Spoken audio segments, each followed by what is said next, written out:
a failure of a business is a lesson. Okay? As long as you're doing something that is within your limits. Okay, if you're doing something that you're able to do. Okay, if you try and like just dip your toe in something in a new business. Okay, I'll put 10% of my time into that. Well, guess what? You're gonna get 10% outcome. If you can't put 110% into something, then don't even try it because that's where you're gonna fail. Welcome to Builders, the podcast for impact-driven leaders who are done carrying it all and ready to scale with clarity, strategy, and freedom.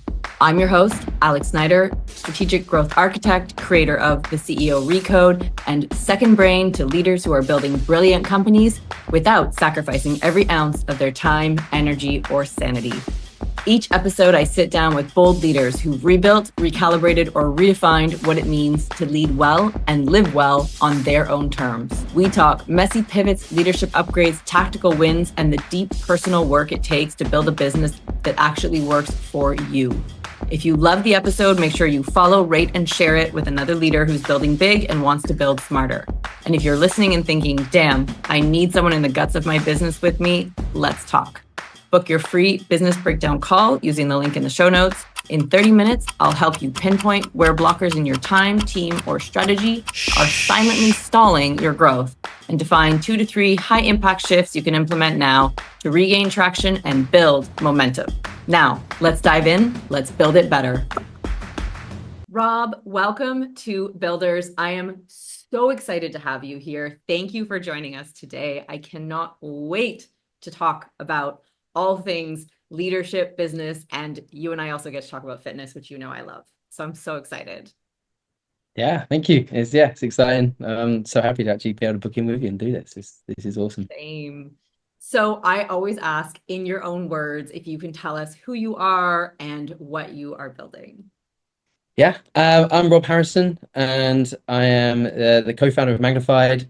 I've been ex-military for 12 years service, and then took my sort of engineering degree and knowledge and started building out systems and automations and sales agencies for sales, basically for coaches and agencies worldwide.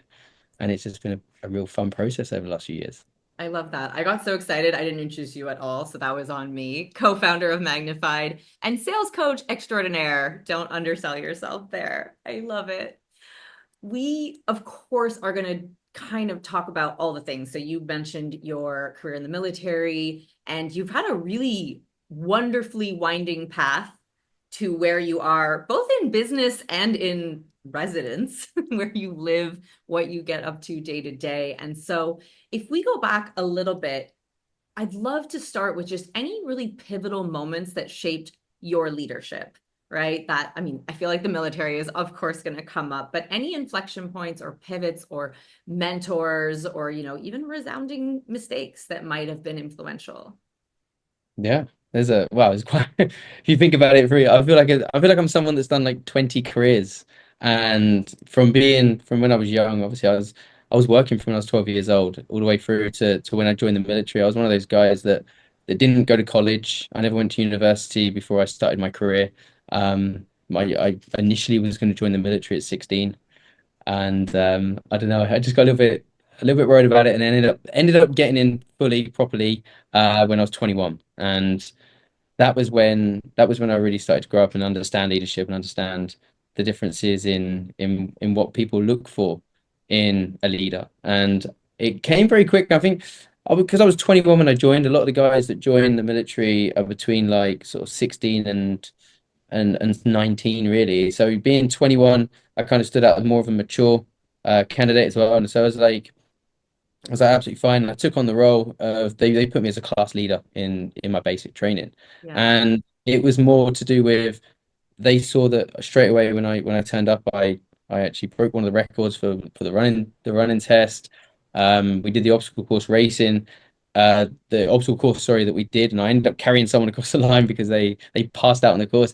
Those things that naturally to me was just like, oh yeah, it's just that's my fitness side of things coming out, and they saw that as a leadership role, and they brought me into running sort of my own class, if you know what I mean. It's crazy to think that I didn't even really think of it as a leadership role.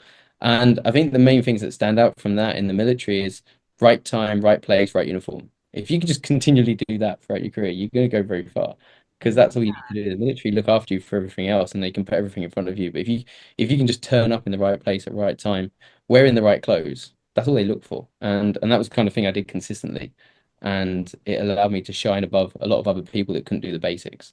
So it was very easy to start growing.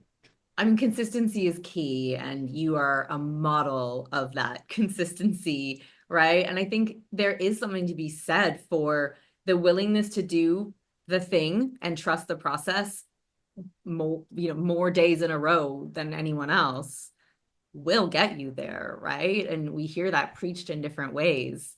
How is that showing up for you in your kind of journey and career, military, fitness? Yeah, it's one of the places I used to go in a lot. So part of the 12-year career was going out to Norway and spending time in Norway, doing cold weather survival training for the pilots.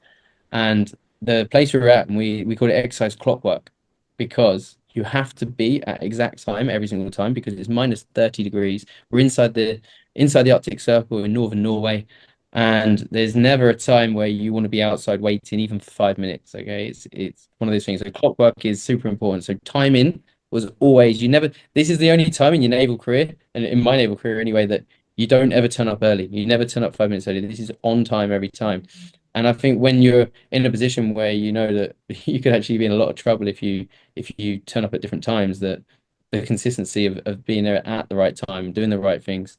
And I think like with doing that for many years and then on top having there's always one thing that's been in my head is dedication, consistency, and hard work. Those three things is just what I say all the time to myself because if you put those three things into anything you do, you can be successful at it.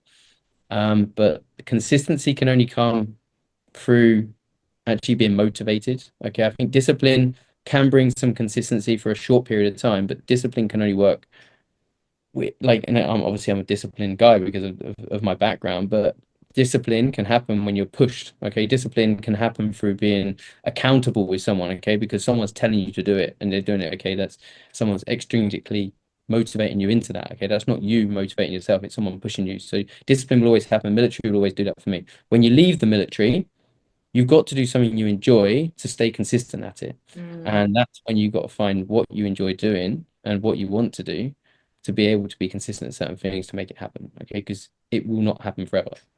So that's That's something such that an I interesting take. Yeah, because it's such a shift going from such a structured environment that drives you, and then you come out and it's like you need to find your own internal drive and kind of yeah, why.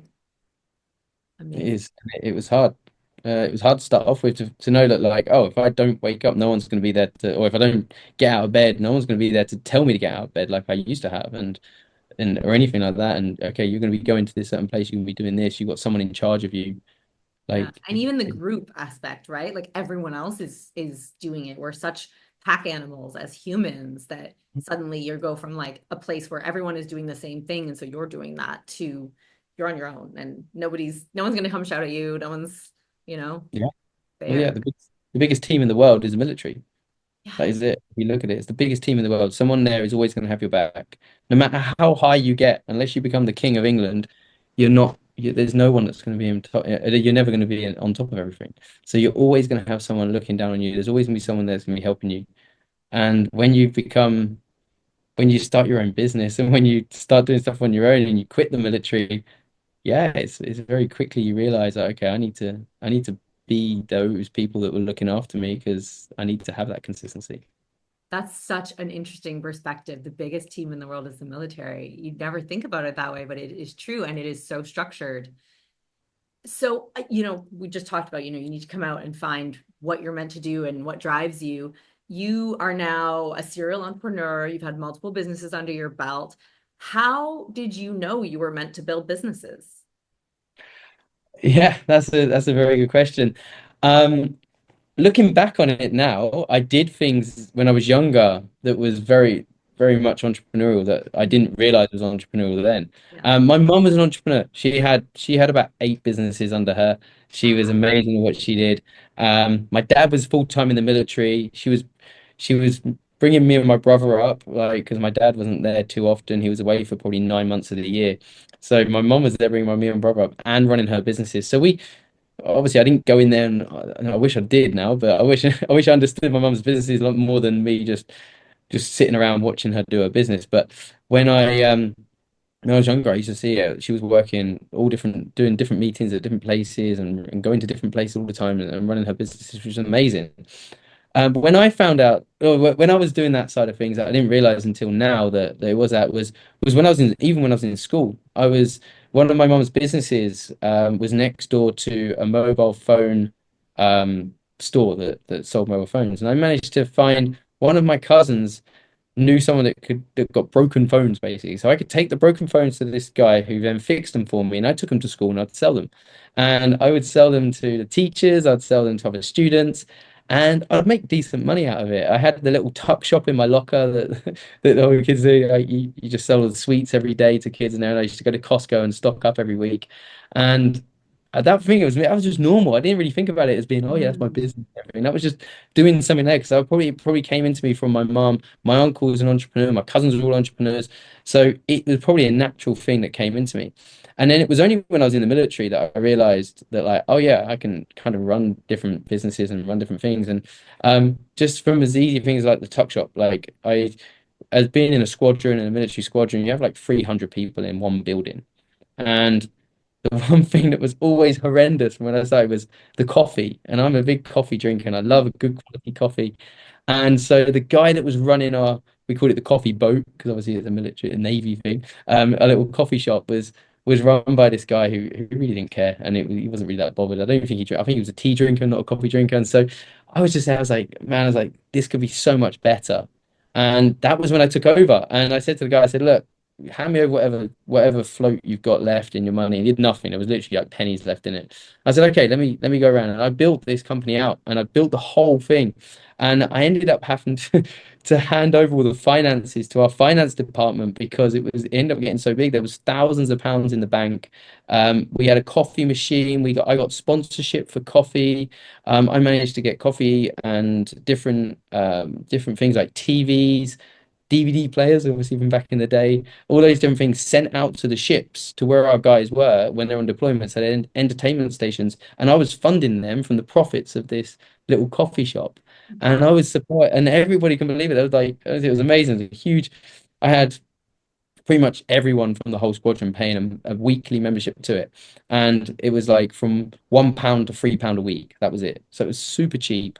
But because we were getting sponsored with the coffee, there was the biggest outgoing wasn't there. It was more to do with I was providing breakfast every Friday. I was ordering in with all the cakes and the donuts and all that sort of thing for everybody as well. So it became a big social side of things as well. And everybody would come to this one place every single week and end up running that. I was end up doing more of that than I was my actual job in engineering. But people loved it and it helped everyone from our commanding officer all the way down to the newest recruit. It was great and it brought Love people together. that. It was a nice little area. And that was kind of when I was like, oh, I could run a business. I could Yeah. definitely do that. And then I was at a senior level in the military, so I was running a team already. I was in charge of a department, so I had sort of 30 or 40 people underneath me that I had to manage, and then I had to help. When we're on deployment, it's a 24/7 thing. It's not like you go home and you go back to your family and you forget about the people you work with. You live with the people you work with, you train with the people you work with, you eat with them, everything. So you end up having a great relationship with them, just like a family. So again, with the leadership side of things there, you need to be able to know how to be delicate, be able to talk to people in the right way, and then on top of that, be able to be disciplined and show them discipline as well, and make sure they're doing their job correctly. Yeah. So There's so many it's quite elements to that story. I'm like, where do we go? Uh, yeah, you're building community and you saw a gap in a market, you understood the needs, like there's so many things I saw there. So, that experience clearly was a real kind of stress test that highlighted, I think, some of the instinctual business acumen and savvy that you have, right? You saw there was a gap, there was a need, you understood what was important to people, you structured it in an interesting model of like membership, all kinds of things like that, obviously building up partnerships to have the coffee come in from a great vendor for free, yeah. like so amazing. What, like, why Magnifyde and why now? Wow. There's one thing you mentioned was the stress test. That Yeah. was something else I did on the side as well. And so yeah, when I decided that I wanted to be my own boss, okay, I was going to leave the military and I wasn't going to go and work for somebody else. I was going to be moving abroad and I was going to move to Mexico, literally put my house up for rent, leave the Navy. And then the other thing I wanted to do was like, okay, well, what can I? So I was reading a lot of books. I was reading obviously books about being able to be the best person I can possibly be, trying to help like self-help books and everything like that. And it was one of them was like do the stress test. And the stress test is being able to put yourself in a mental and physical position that you know where your limits could be.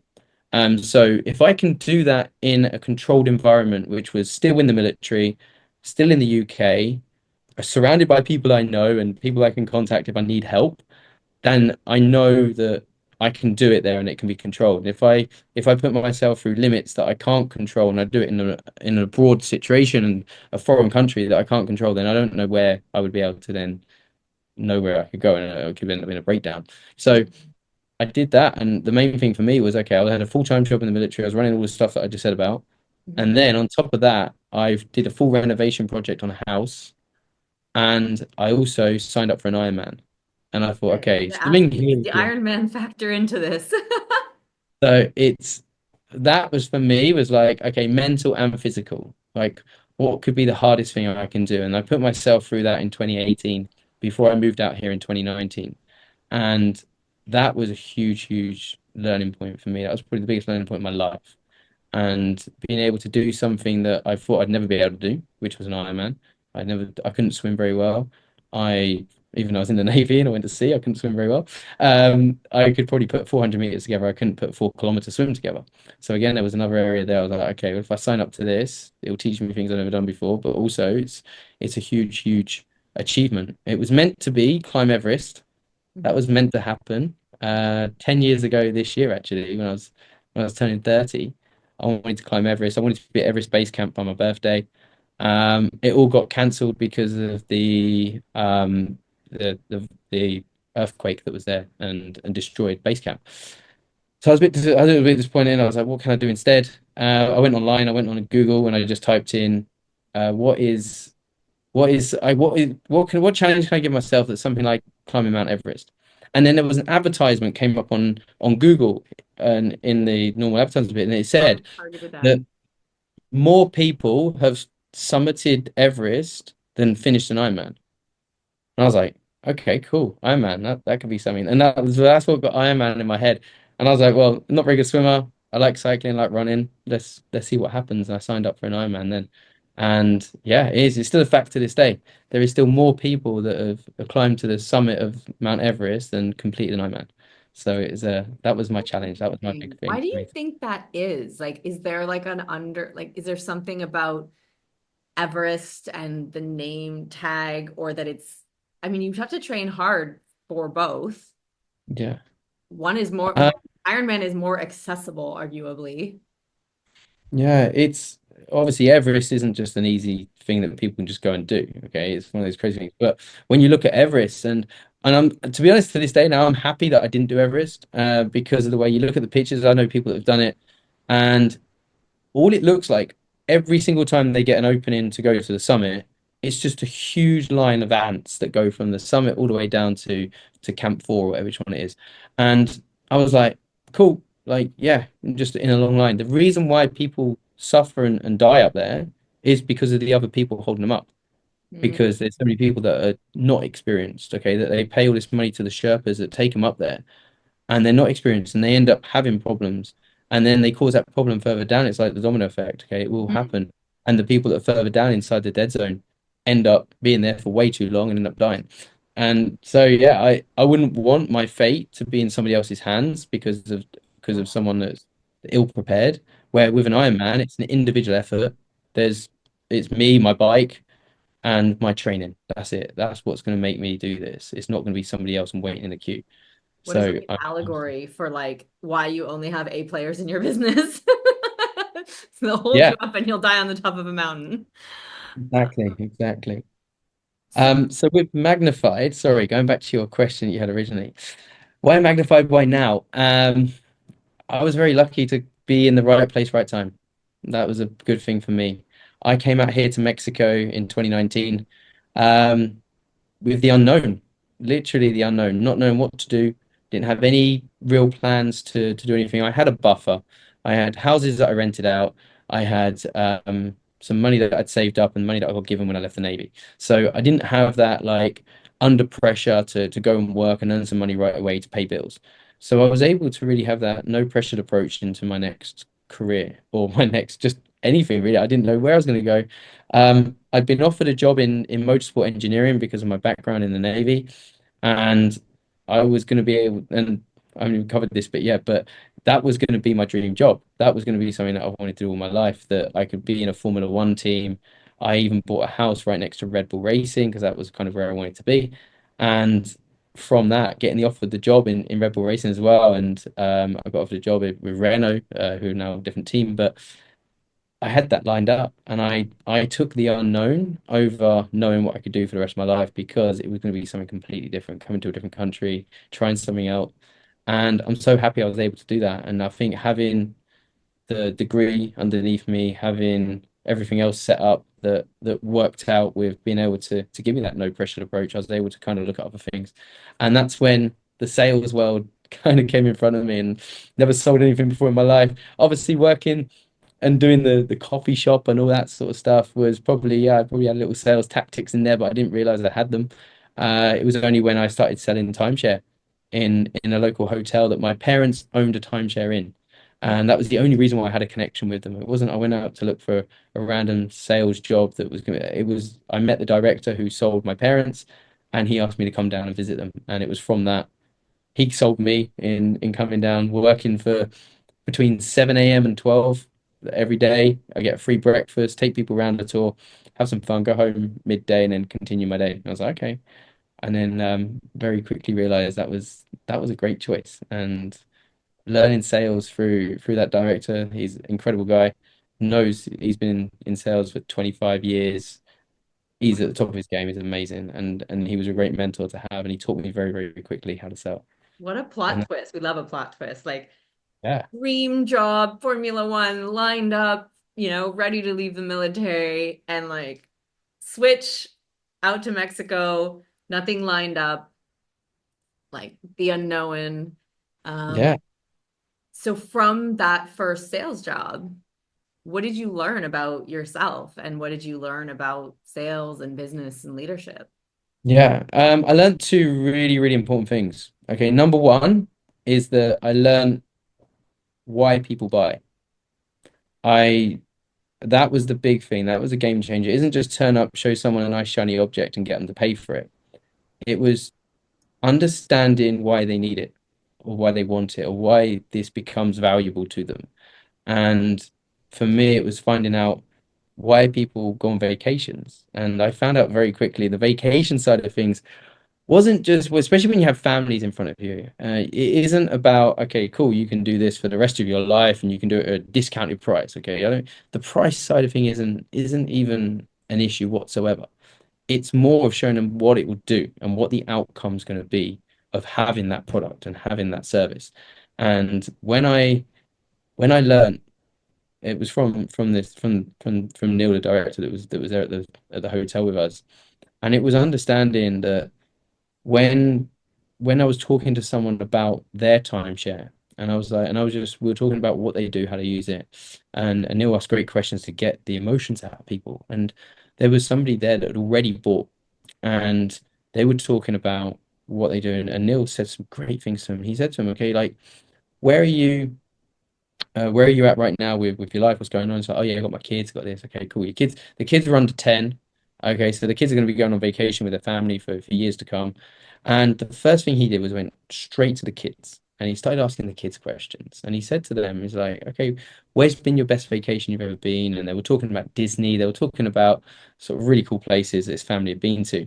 And the kids were giving so much detail about this vacation. They were talking about the foods they ate. They even talked about the color of the bed sheet. They were talking about literally the details are unreal. And he kept asking questions. He kept, oh, and I was like, why is he asking these kids all these random questions? And the kids were telling him all these things. The kids were getting super excited. And then he said to the kids, it was amazing. He said to the kids, so what did you get for Christmas that year? And the kids both looked up because the vacation was about 3 years ago. And the kids both looked at each other. And then they looked at their parents. And the parents like, what do you mean? You've forgotten what we bought you for Christmas? They're like, and the dad's like, I got you this bike. And the kids, oh yeah, yeah, yeah, you got me the bike. And so Neil looked at their parents and he said, look, you guys are in a great position right now. You can give your kids the memories that they're going to have for the rest of their lives. You're going to be able to spend time with them doing this with your kids that you've just seen there, that they remember everything about their best vacations. They remember everything about this. They don't remember what they get for Christmas that you saved up all year for, that now the kids are forgetting about. This is what your kids are gonna. And I was like, wow, this is incredible.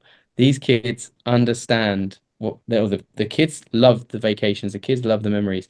The parents need to buy the memories. And the parents sold like they bought like an 85 grand package off them because they knew that for the next sort of 10 to 15 years of their kids' lives, they're going to be going on vacation with them still. They're going to be able to get the memories. They're going to get that quality time together. And I was like, that was it. The light bulb went off, and I was like, people buy for memories, people buy for outcomes, I and it's love amazing. that you just shared that. I literally was recording another episode this morning, and the guest said that he changed his title in the household to Chief Memory Maker at a certain point, realizing that creating experiences and memories for the family was his ultimate like responsibility. Yeah, So that's such a amazing timing of you sharing that story. yeah, So it's crazy. cool. And the other lesson I learned was you need to sell what you believe in. And up until that point, I'm going to be honest, I didn't really have a demand in my life for a timeshare. I was not, for me, I wouldn't go to an all-inclusive hotel and sit there for 7 days, which I had done before with my family because that was a very European thing to do. But that wasn't my choice. I had to go on vacation with my parents when I was young. But when I get to go on my own vacations and go on my own trips and do my own things, I probably one of my last things on my list would be to book into an all-inclusive hotel and stay there for a week. So for me, I was like, I didn't get it. But then when I understood why people buy, you can then adjust on the product. And when you see a demand and when you see people really achieving things from these services and these products, then you can understand that there is a demand for it. And from that, even though I've used it, my parents use it, I do see a value in it, and I do see certain people need it for what they do. So it's very easy to sell when you can see the product and you can see the value in it. But there's a lot of people out there that sell things that do not mean anything to them, and it could be fraudulent. It could be something that they don't believe in. I believe that you cannot be sustainable in your sales of selling something you don't truly believe in, and that's where that allowed me to kind of come away from timeshare and go into what I did. But obviously, COVID was the biggest deciding factor of where I change and what I do. And for me, I think that was amazing for that. Obviously, there's a lot of people out there that don't agree with COVID being the best thing that happened in their life. But for me, it was amazing. It came at the right time Yeah. Never because, let a disaster go yeah, to waste, right? yeah, huh? Never let a good disaster go to waste. Like there's always an Exactly. opportunity to be found. Yeah, I'll never forget it. I came back from my honeymoon in February 2020, and I come back to work for a week, and there was obviously the news came out. They're like, okay, they're stopping flights. Everyone's got to leave. We're in the biggest holiday location in Mexico. That's 99% of the reason people are here is for vacations and temporary time. So it was obviously the hotels were shutting and everything else was shutting. So our job literally disappeared in a matter of weeks. And the bosses were like, don't worry, like in about 3 weeks, everything will be back to normal and they'll be all coming back, everything will be okay. Hold out. That 3 weeks turned into 3 months, and that 3 months turned into I don't know what's going to happen next. So that was for me. I was able to pivot, and I was able to kind of see, okay, well, I know for a fact that I want to be in sales. I loved it. I loved everything about sales. I used that time in the start of COVID to do a lot more courses, to do some mentorships, and to look at really what I can do to perfect the psychology and why people buy, all those sort of things that really does interest me. And so I was able to really understand that really, really well. And during that time, that was when I got a call from a nutrition and fitness coach in the UK who knew me from the nutrition and fitness courses I'd already done when I was doing my triathlons. And he said to me, he's like, hey man, I heard you're in sales. I've seen you talking about it on Instagram and stuff like that. I've now taken my business completely online because of our gyms of everything is shut. Would you fancy helping me trying to get some more members, and if I put them through to you, you can sell them. I was like, yeah, sure. And that was when it went crazy. And I realized how much you can sell with something you totally believe in when it comes to nutrition and fitness, because that is my identity. That is who I am. That was what I do every day, no matter what.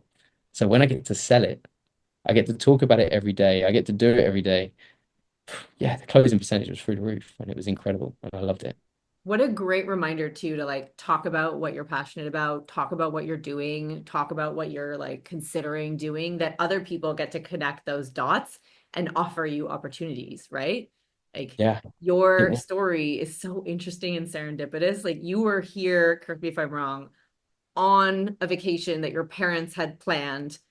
You met your future wife, not knowing that full circle brought you to Mexico to then sell timeshares, to then learn this craft that ultimately gave you the opportunity to move into something you're passionate about in selling as then and then into an industry, selling in an industry that you're so passionate about. Like what an amazing, you know, yeah, adventure. it has been, and it's been so much fun. And I've done things that I've like I take myself out of my comfort zone as much as I possibly can. And when you've got to speak in front of people and when you go meet people, and it was then when COVID kind of went away and I was selling at a very high rate, this was when Magnifyde really came into its own because I needed to have an academy. I needed to train more versions of me.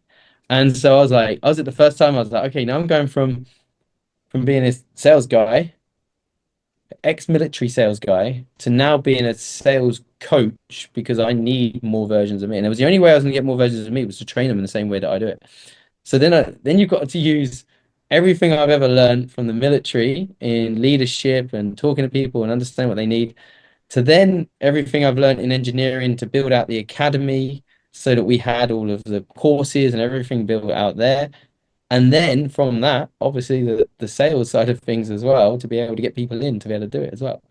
And so it's that full circle of like there was nothing that I'd ever look back on in my life and think, oh, that was a waste of time. Every single thing that I've done has had a massive part of the next level. I think if I missed one of them out, I don't think I would be here now and talking to you right doing this. So Yeah, the it's skill crazy. stack that you have built is very unique, right? Mm, And I think there's something to be said as well for really walking the talk, right? Like you really exemplify what you stand for in your business, in your life. Like you stand for fitness. You like your life is built around fitness. You have built communities around fitness. And so, then when you go into your business and are talking about the value of health, healthy lifestyle, fitness, like it's such an aligned, like integral place to be. mm, it is. I'm curious, as you've gone through all of these things, you talked a little bit about, leadership, but is there something, a belief or a style of leadership that you really embody, or even like a myth that you've had to kind of unlearn about leadership? Um, a myth that I've had to unlearn. There has been a few things I've had to unlearn, which is there is different ways of being a leader. And when you're in the military, there's only one way you get taught, and that's a military leadership. Okay, that's more direct. Okay, the person you're talking to doesn't can't just have a go into sort of like a temper and then say I quit and then walk out. It doesn't work like that in the military. You've got to give a year's notice. You've got to go through all the different chains of command. You've got to do all these different things. So what you can say to someone in the environment you're in, and when you discipline someone in the military, it's not like, oh, you did this wrong, you've been a bad person, I'll slap you on the hand.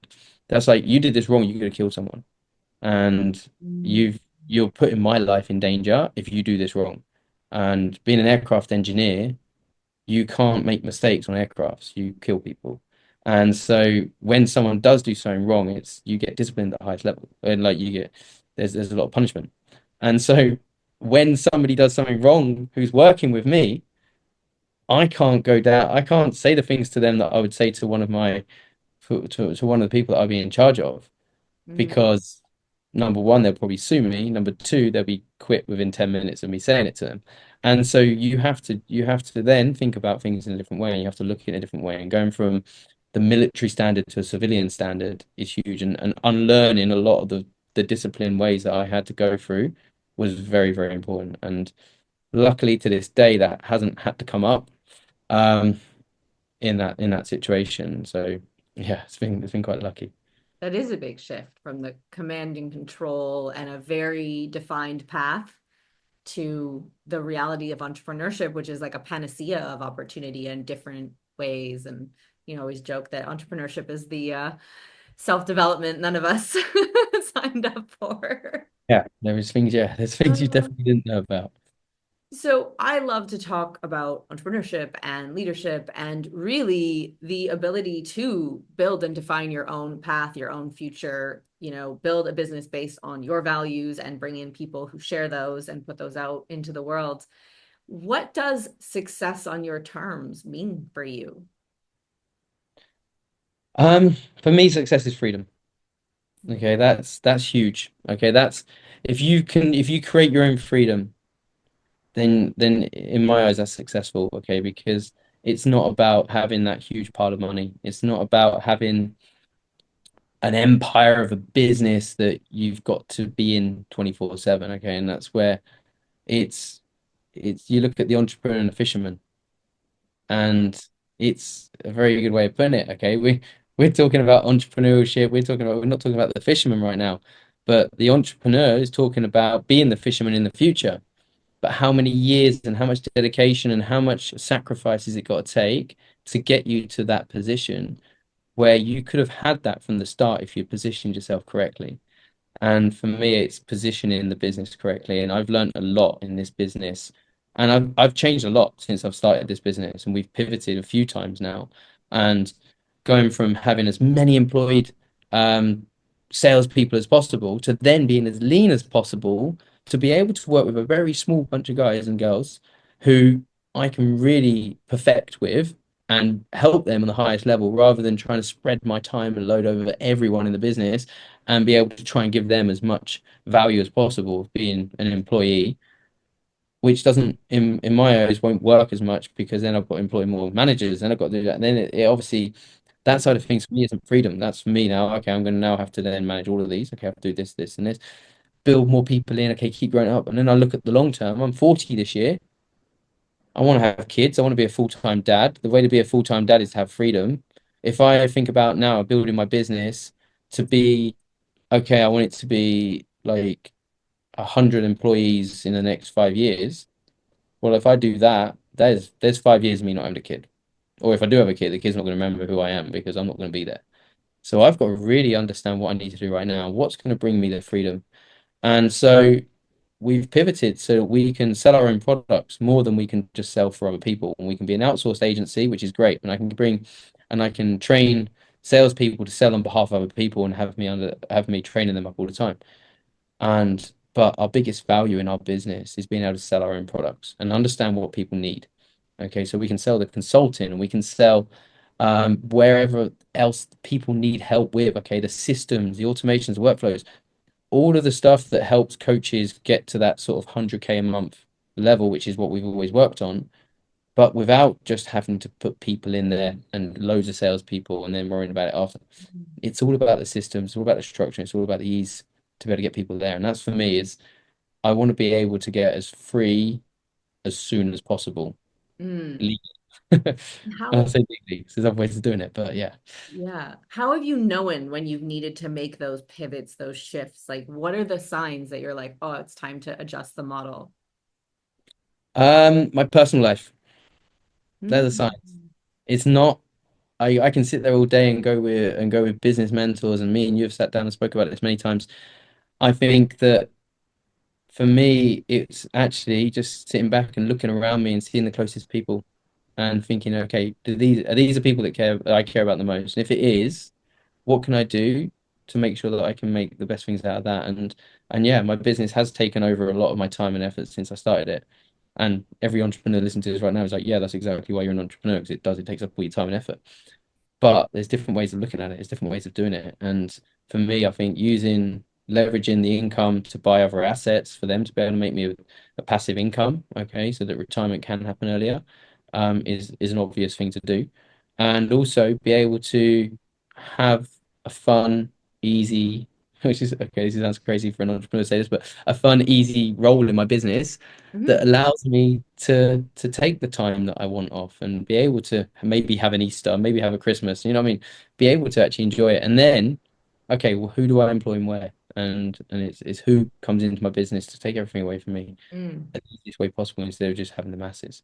I And love that you said that though. I think I agree. Like people are like, oh, but you do this because you're passionate. Yeah. And it doesn't have to subsume you. Like everyone has different priorities and it's the intentionality, right? And I love it. And I was like, what is the KPI? And you were like, people around me. Fantastic, right? That's such a great leading indicator. yeah, What it's is the role because as you said it's like the idea is ideally to catch it before anything kind of fails, right? Which I've seen you pivot your business, so I know you've been able to see that a change is needed, make the change and keep the momentum and keep things going, which is incredible. But I always want to hear, what do you think the role of failure or regret is in building success and understanding and delivering on your definition of it? um I never really say the words failure or regret because I think you either win or you learn. And so it'll be always a lesson learned. A failure of a business is a lesson. Okay. I think that some of them happen, well, they will happen. Okay. If you're going to take on many different things and do it, and nothing, not 100% of your business ventures will never be successful. There's always going to be something that will fail somewhere, but it's testing. Okay. And that's why I look at it. As long as you're doing something that is within your limits. Okay. If you're doing something that you're able to do, okay. If you try and like just dip your toe in something in a new business, okay, I'll put 10% of my time into that. Well, guess what? You're gonna get 10% outcome. If you Mm. can't put 110% into something, then don't even try it because that's where you're gonna fail because you're gonna fail because your approach to it is wrong. And that's the biggest thing that I look at. Okay, can I do it? If I can, will I do it? Like my stress test I did, this is why I do what I do, because I go back to 2018 when I put myself in that stress test, when I was training 20 hours a week, I was working a 40 odd hour job, and I was renovating a house fully on my own. I was like, well, look, I was able to do that and put 100% into each one of those that I did. I qualified for the World Championships in Ironman. I was able to get promoted in my job and still have like, they didn't want me to leave. And then on top of that, I rented out my house for, I think my house was renting out for nearly £500 more a month than any other house in that entire area because I did it at such a high spec and I did it at such a high level because I wanted to be able to do it at the best I could possibly do it. I wasn't going to go in and go, oh, I'll just put a few bits of paint around here. I redid the entire house. I knocked walls down. I rebuilt the entire, I actually rebuilt everything. I went literally back down to brick and rebuilt the entire house on how I think it should look, because I wanted to give it the most value. And also, it was going to be originally, it was going to be for me to live in. But when I found out that I was going to come to Mexico, that was then going to become a rental. Um, so it was at the highest spec possible of what I could do, and I knew I could put 100% into that. And my job was always the same. Any job that I've ever had, I've put 100% into. And it's the same with this, with my businesses. The same with my fitness, the same with what I do with the community here in Playa. I've never missed a workout, and that's another thing we can talk about. But it's huge for what I believe in is what you can put in is what you're gonna get out. Mm, I love that.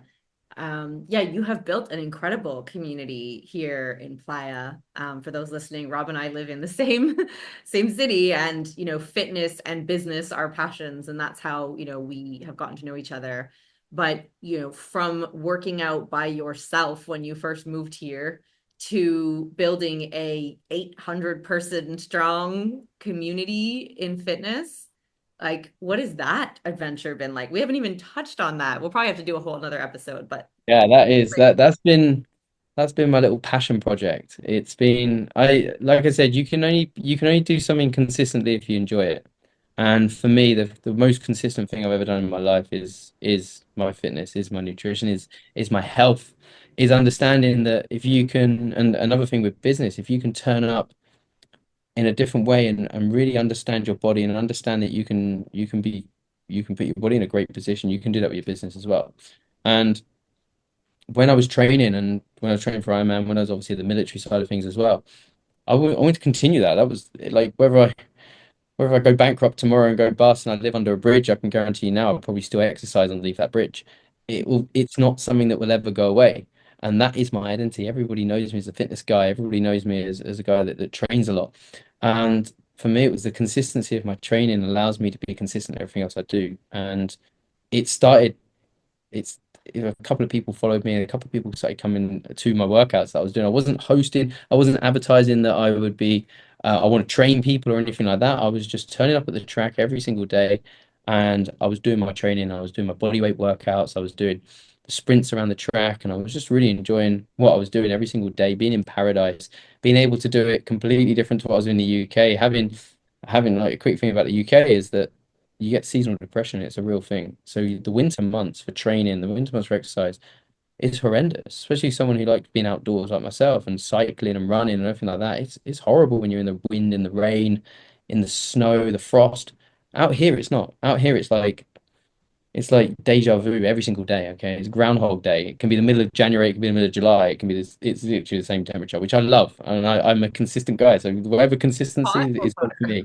Exactly. It works for me. Okay. If the environment works for me, then I'm there. And for me, it's great for to be able to be consistent. And so other people saw me doing it. Obviously, saw me changing, saw me what I was doing. And then we went from having two or three people for a little bit of time to having a few more people following us, a few more people coming in, asking to join. And now, yeah, to this day, we did a workout this morning. We had 60 odd people that turned up to each one of the workouts, and we've had over 80 people. We then realized that this is something that can grow very big, and I've been consistent with that, and I think we've only ever had to cancel two workouts in the entire year that we've been doing it, and it's tomorrow's our first year anniversary, and it's crazy to think that in the last year we have been able to be consistent. We've been able to do it and turn up and show up, and I think that's why so many people come and join us is because it's there. It's always going to happen. They know it's going to happen. It's 6 o'clock in the morning, and we're getting nearly 100 people turning up every single Crazy. time. It's incredible. And it's surrounding yourself by like-minded individuals that I want to be around. So I'm intrinsically motivated to do this every single time rather than just, oh, I'm turning up for the people. No, the people are the accountability and the people are the ones that make it the community, which makes it fun. It makes it enjoyable. But for me, training is going to happen, yes or yes, whether it's on my own or with 100 people. But now this community is now turned into a business. Mhm. And it's now in a position where we've got pdcfitnessclub.com and we're building out the events and we're building out all the different things that we can do. We've got merchandise, we've got different things happening every single week. I think we've got 6 workouts a week that we put together from Monday all the way through to Saturday. And there's people turning up to every single one. I host 3 of them myself. We've got other coaches in there now. We've got collaborations with different businesses and local community and support and service providers so that we can provide as much as we can and much value as we can for all of our members. And yeah, it soon grows. And yeah, we're up to thousands of followers now on Instagram. We've got over 800 active members that come to the workouts, which is crazy. What do you think your biggest lesson around that kind of building a community, building a movement, and then it sort of naturally evolving into a business has been? Um, I learned this from lead generation. You provide somebody with so much value for free that they consistently ask you to pay for it.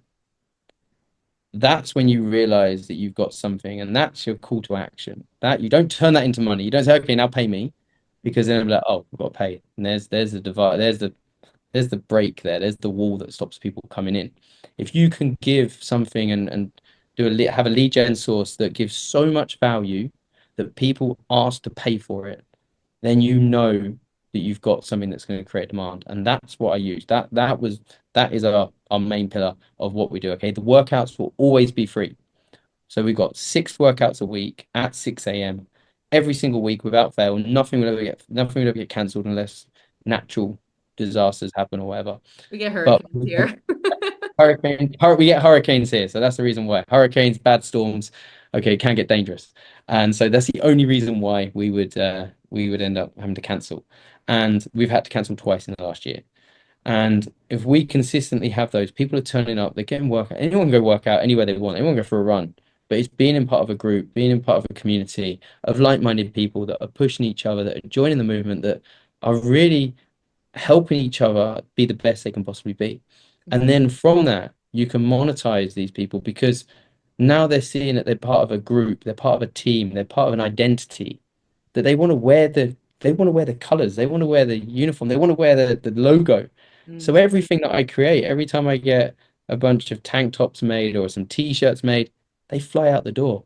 Every time I put on an event and it's a private event you got to buy tickets for, we sell out in less than 48 hours and we have hundreds of tickets available. And that's where it ends up turning into something bigger. And that was where I was like, okay, now I can really work on this. And now, because we've got that identity as the fitness place in Playa, and we're turning Playa into the kind of fitness capital of Mexico, it's amazing because people are coming here to Mexico and coming here to Playa del Carmen to get fit, to be part of our group.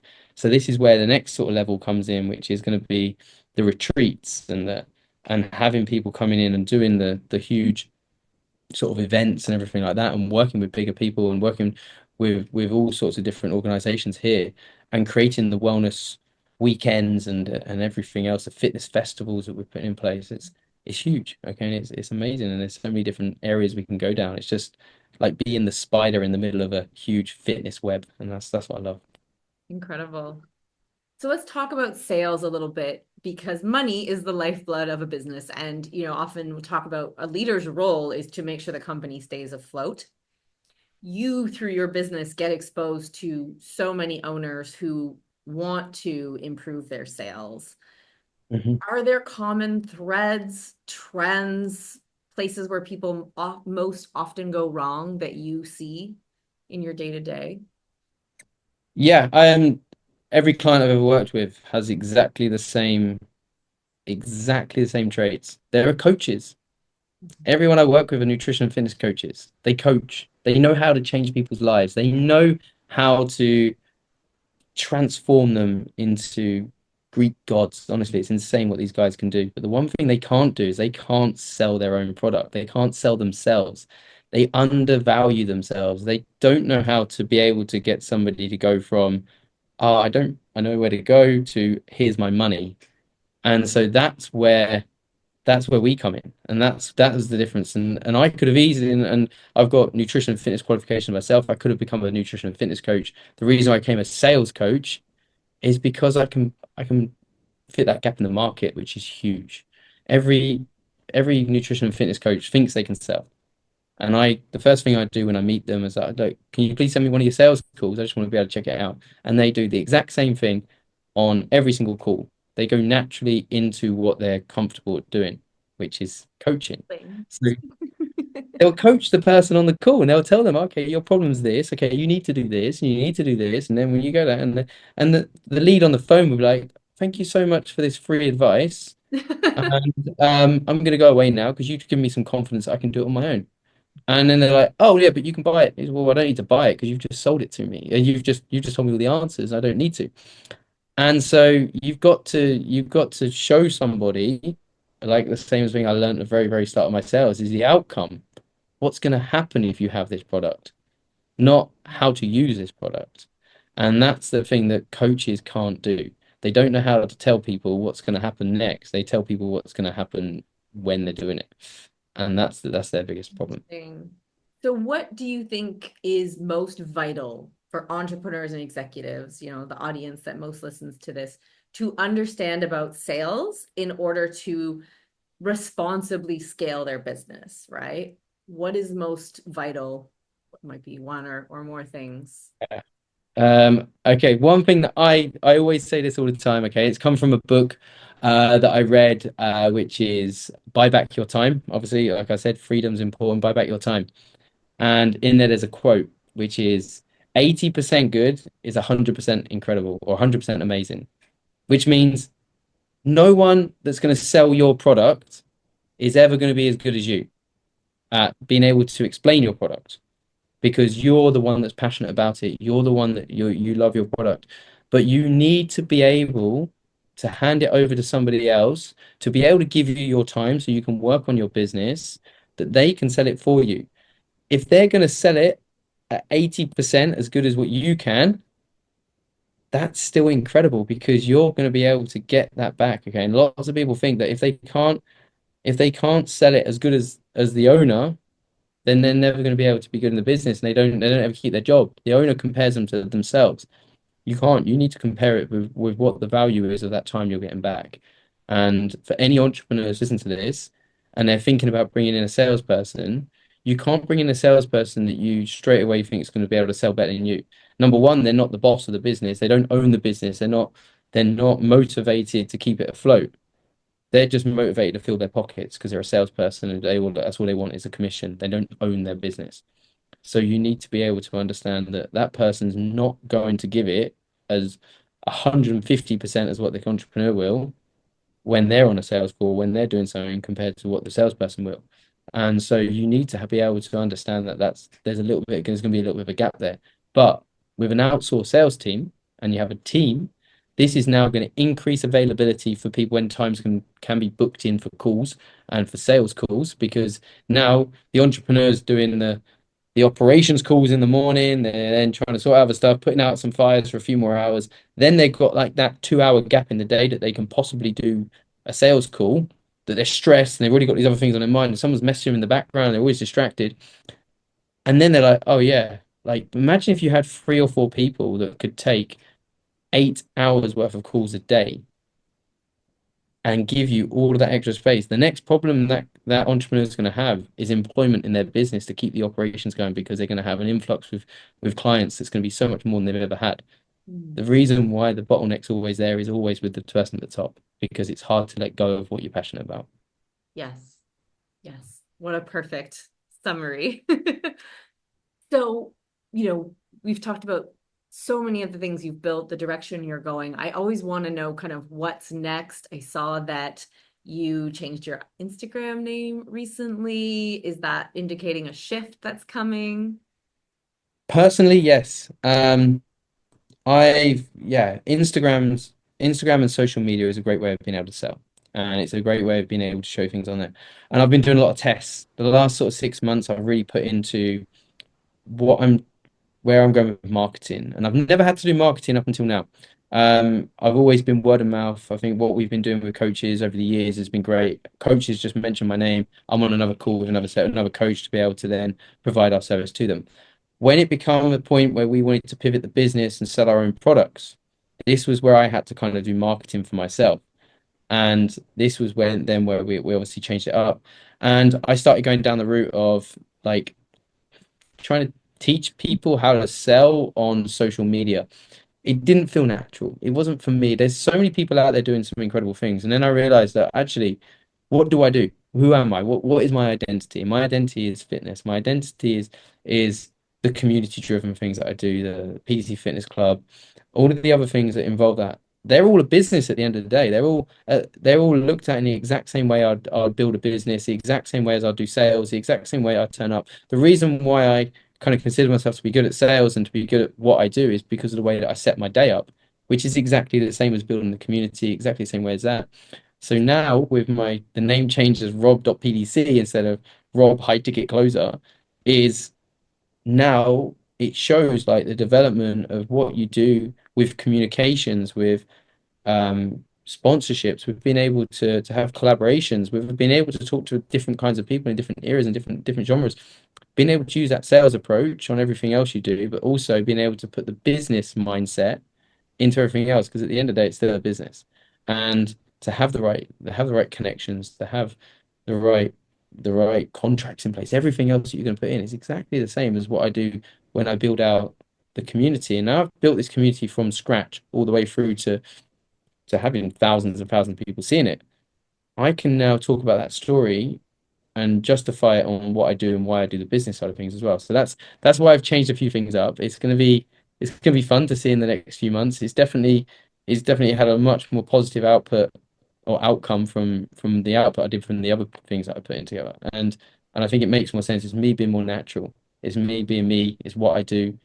If I could retire tomorrow, I'd run the fitness community for the rest of my life. If that's what I do, then that's what I'm going to talk about. That's what I'm going to show and why I do it with the business things that I do. And it I think the byproduct of something successful like that will always be the money anyway.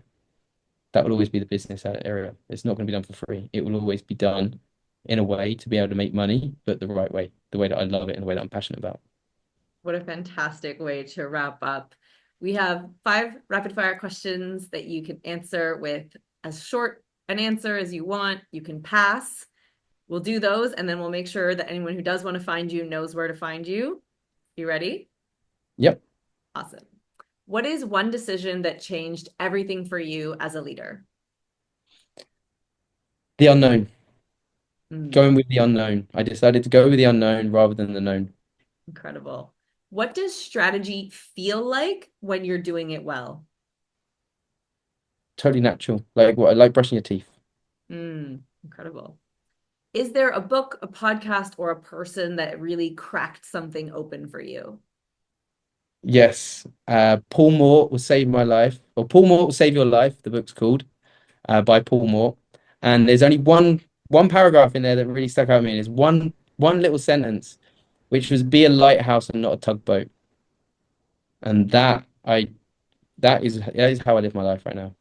Powerful. So powerful. And you absolutely exemplify that. So that's amazing. What's something you've said never again to in your business? Um, Being the yes guy. I can't be the yes guy anymore. I have been for a while, and it's easy to say yes, and I think it's so hard to say no. I need to start Howard, saying no no. more. If you had a free weekend and zero obligations, how would you spend it? With my wife in Cozumel Island. Oh, Easy. beautiful. Rob, thank you so much. For people who are interested to work with you, follow you, learn from you, work out with you, what's the best way to find you? We'll make sure it's in the show notes. Easiest way, Instagram, rob.pdc.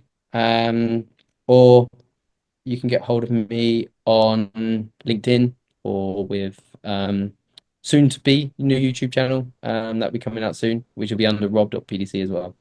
So exciting. Rob, thank you so much for joining me on Builders, for sharing your incredible journey and all of your deep, deep knowledge. It's been such a pleasure. Thank you. It's been amazing. Awesome. Thank you.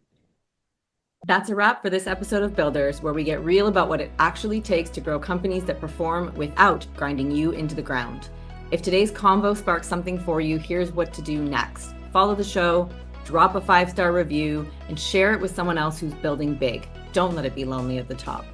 If you're ready for more clarity, more leadership freedom, and less of a duct tape and go growth vibe, let's connect.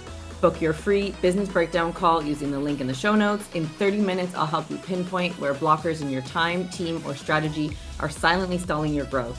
Walk away with a personalized fix-it list that gives you the clarity you've been craving on what to shift now to regain traction and build momentum. For more tools, insights, and my no-fluff takes on leadership and scaling strategically, join the Builders Club, also linked in the show notes. You can also head over to leaderswhobuild.com, where you'll find all the links to Peep My Creds, see client wins, or just confirm that yes, I went to the gym today. Until next time, keep leading boldly, building smart, and living success on your terms.